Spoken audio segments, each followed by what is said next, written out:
அனைவருக்கும் வணக்கம். பழையன கடிதலும் புதியன புகுதலும். போகி பண்டிகை பக்கத்தில் வரக்கூடிய காலகட்டங்களில் இந்த சிந்தனை நமக்கு எப்போவுமே வரும். இந்த சிந்தனை புதிய சிந்தனையும் அல்ல, இது ஒரு மிக பழைய சிந்தனை. ஒவ்வொரு சமூகமும் இந்த சிந்தனைக்கு உட்பட்டு பல விஷயங்கள் செஞ்சுருக்காங்க. இப்போ நம்ம ஏடிஎம் கார்டு யூஸ் பண்ணுறோம். ஏடிஎம் கார்டு வந்த புதுசில் நம்மள பல பேருக்கு அதை பயன்படுத்த தெரியலாது. அதுவும் இல்லாமல் ஏடிஎம் நம்ம போயிருந்தோம்னா ஏடிஎம் விட்டு நம்ம வெளியே வரதுக்குள்ளேயே யாரோ ஒரு வயதானவர்கள் எனக்கு இந்த பின் நம்பர் கொடுத்துட முடியுமாலாம் நம்மகிட்ட கேட்டிருக்காங்க. ஸோ எந்த ஒரு பொருளுமே புதுசாக வரும்போது அதை பயன்படுத்த நம்ம கொஞ்சம் நேரம் எடுத்துக்கிறோம்.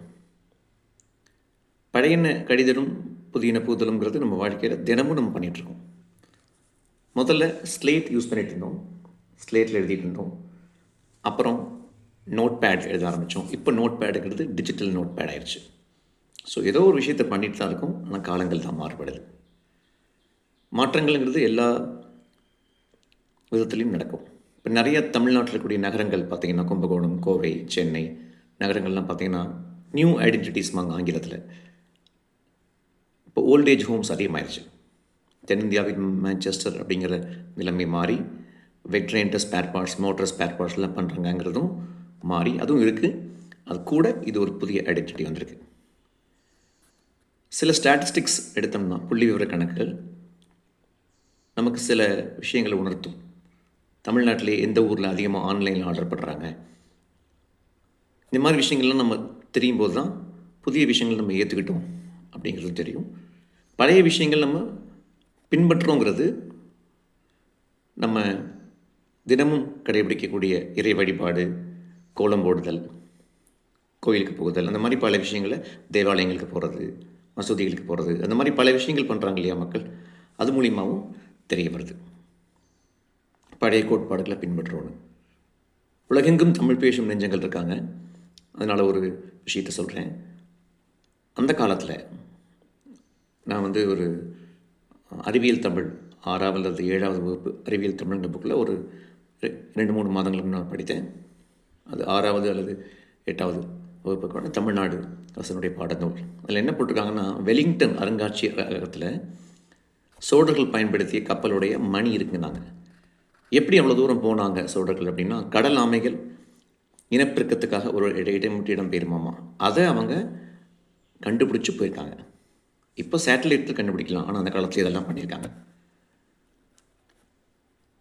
பழையன கழிதல் அப்படிங்கிறது ஓகே.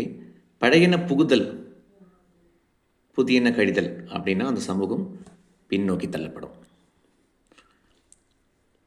ஒரு சமூகம் பின்னோக்கி தள்ளப்பட்டால் என்ன ஆகும் அப்படின்னா, முன்னேற்றங்கள் தடைபடும்.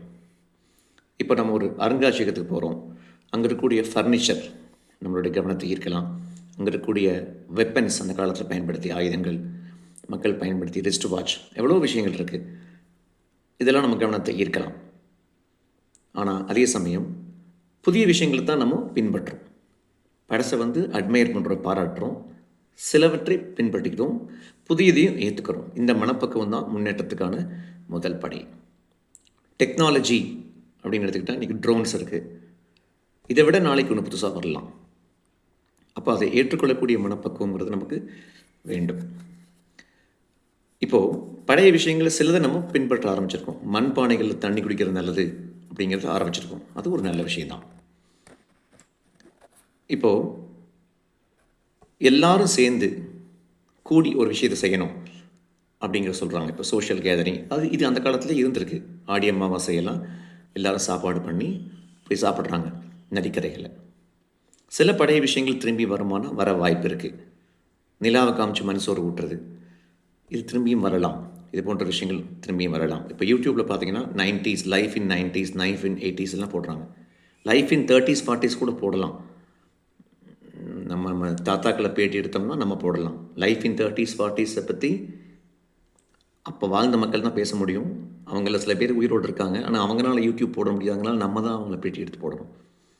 அப்போ அவங்க 30s லைஃப்னு பார்த்துருக்காங்க இந்தியாவில், இப்போதைய வாழ்க்கையும் பார்க்குறாங்க. அவங்களுமே பல மாற்றங்களை ஏற்றுக்கிட்டாங்க. ஆக மாற்றங்களை ஏற்றுக்கொள்ளும் போது முன்னேற்றம் நம்மை தேடி வரும். நன்றி.